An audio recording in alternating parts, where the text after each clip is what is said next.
देखिए बच्चों, आज हमारे पास जो भी मैसेज आए हैं, जो भी बच्चों ने मैसेज किए हैं, उन बच्चों के मैसेज में सिर्फ हम एक ही चीज कॉमन देख रहे हैं। क्वेश्चन तो बहुत कम बच्चे पूछ रहे हैं, ज्यादातर बच्चे पूछ रहे हैं कि सर हमें इंग्लिश में कुछ नहीं आता, हम इंग्लिश का बोर्ड एग्जाम नहीं देना चाहते हैं, हमें अपने ऊपर बिलीव नहीं है, हम क्या करेंगे, हमें कुछ नहीं आता है, हमें कोई ऐसा तरीका बताओ ताकि हम इंग्लिश में अच्छे से पास हो जाएं। तो बच्चों, मैंने सुबह से देखा कि ये तो एक दो मैसेज आते रहते हैं, लेकिन बहुत सारे बच्चों ने मैसेज किया, तब मैं आप लोगों की डिमांड के अनुसार वीडियो शूट कर रहा हूं, क्योंकि मैं आज आपको बताने वाला हूं कि आपको अगर कुछ नहीं आता, आप एग्जाम नहीं देना चाहते हो, तो बच्चों आप 100% है कि आप फेल हो जाओगे। अगर आप एग्जाम देकर आओगे, कुछ ट्रिक्स फॉलो करोगे और वहां पर लगा दोगे ना, तो हो सकता है आप लोग पास हो जाओ आसानी से। क्योंकि बच्चों, आपको पास होने के लिए सिर्फ और सिर्फ 33 नंबर चाहिए रहेंगे। आप अगर 33 नंबर आसानी से ले आते हो, अगर मैं कहता हूं आप 25-30 नंबर भी लाते हो ना, तब भी आप पास हो जाओगे। कैसे बच्चों, कि कोई भी टीचर ये नहीं सोचता है कि आप लोग पास हो जाओ, वो भी इंसान है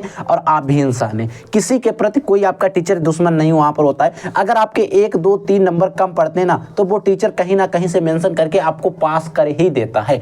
अगर आप पास होना चाहते हो, क्योंकि बच्चों आपको अगर कुछ भी ना आए, कुछ भी नहीं आ रहा है ना, तो आज मैं आपको जो ट्रिक बताने वाला हूँ, ट्रिक लगा दीजिए। आपको कुछ पॉइंट ध्यान रखने हैं। सबसे पहले आपको घबराना नहीं है, क्योंकि आप लोग वहां नर्वस हो जाओगे जाकर। सबसे पहले आपको क्या करना है, क्वेश्चन को पढ़िएगा। जो भी क्वेश्चन दिए गए उन क्वेश्चन को पढ़िएगा, रीड डाउन करिएगा, ठीक है। फिर सबसे पहले फिर आपको क्या करना है, क्वेश्चन आपको जो भी आपको क्वेश्चन ऐसे आएंगे जो इसमें 1-2 क्वेश्चन पता होंगे, या उन चैप्टर्स के बारे में कुछ ना कुछ उन क्वेश्चंस के बारे में पता होगा थोड़ा बहुत, तो उन क्वेश्चंस को पहले सॉल्व करें। जो कुछ भी आप लिख सकते हो, ठीक है। क्वेश्चन कैसे सॉल्व करना, आंसर कैसे लिखना, मैंने ट्रिक्स बता दी आपको। वीडियो मिल जाएगा, चैनल पर जाइएगा, जल्दी से चेकआउट कर लेना, ठीक है। और तीसरी बात है, आपको थोड़ी आपको राइटिंग अच्छी बनाना। और लास्ट हमारा पॉइंट है कि आंसर नंबर के अनुसार लिखे। देखिए, जब बच्चे ट्रिक से लिखते हैं, अंधाधुंध लिख देते हैं, कहीं ना कहीं किसी बात को मतलब वहां पर ज़्यादा एनालिसिस नहीं करते हैं। 1 नंबर का क्वेश्चन है, वो उसमें क्या करेंगे, 50, 60 या 100 वर्ड लिख देते हैं। ऐसा नहीं आपको करना है, बिल्कुल गलत है।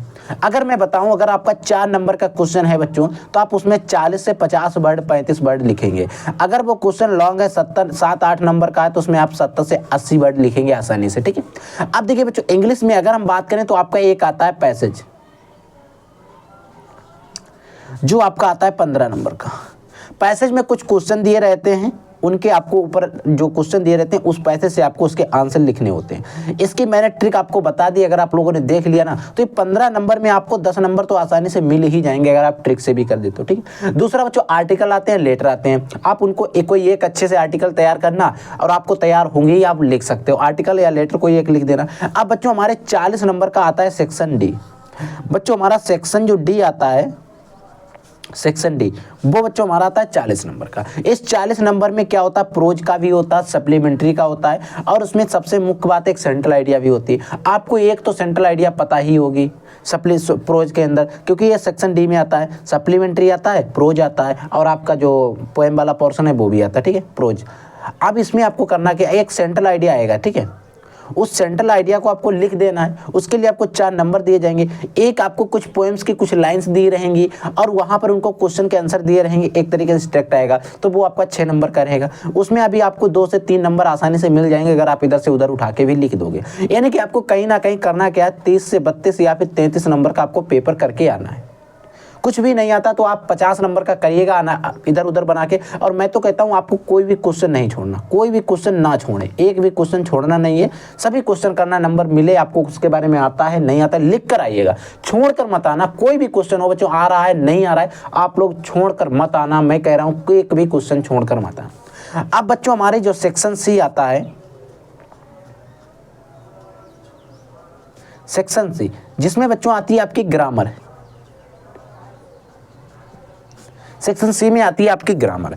ग्रामर में क्या होता है, जो भी क्वेश्चन रहेंगे उसमें कुछ क्वेश्चन जो होते हैं सिनोनिम, एंटोनिम्स, होमोफॉर्म्स वगैरह होते हैं, वहां पर ऑब्जेक्टिव क्वेश्चन भी होते हैं। देखिए, उनमें क्या होता है, 4 आपको विकल्प दिए रहते हैं, ठीक है। जो 4 आपके जो ऑब्जेक्टिव क्वेश्चन आते हैं, उसमें 4 विकल्प दिए रहते हैं। अब उसमें देखिए, एक विकल्प ए होगा, एक बी होगा, एक सी होगा, एक डी होगा।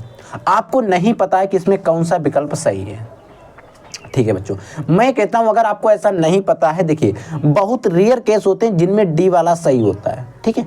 आपको ज़्यादातर अगर आपको लगाना है तो आप बी और सी पर फोकस करेंगे, ठीक है। आपको बी लगाना है या फिर सी लगाना है, ज़्यादा सही रहेगा आपको विकल्प जो बी और सी लगा देना। आप ऑब्जेक्टिव क्वेश्चन जो आते हैं हमारे विकल्पी तरीके से, जिनमें 4 ऑप्शन दे देंगे, ठीक है, समझ में आ गया। तो ये तरीके से आपको पेपर हल करना है, एक भी क्वेश्चन नहीं छोड़ना है, राइटिंग थोड़ा फोकस करना है, राइटिंग अच्छे से बनाना है और वहाँ पर आपको नर्वस नहीं होना, पूरा पेपर हल करने का प्रयास करना है, ठीक है बच्चों। तो आप लोग एग्जाम देने जाइएगा, आप सभी को बेस्ट ऑफ लक, आपका पेपर अच्छा जाएगा और आप कमेंट करके बताना आके जब आपका पेपर हो जाए आपका पेपर कैसा गया, ठीक है बच्चों। तो आप लोग पढ़ते रहिए, आगे बढ़ते रहिए। I will take next class, तब तक के लिए जय हिंद, वंदे मातरम।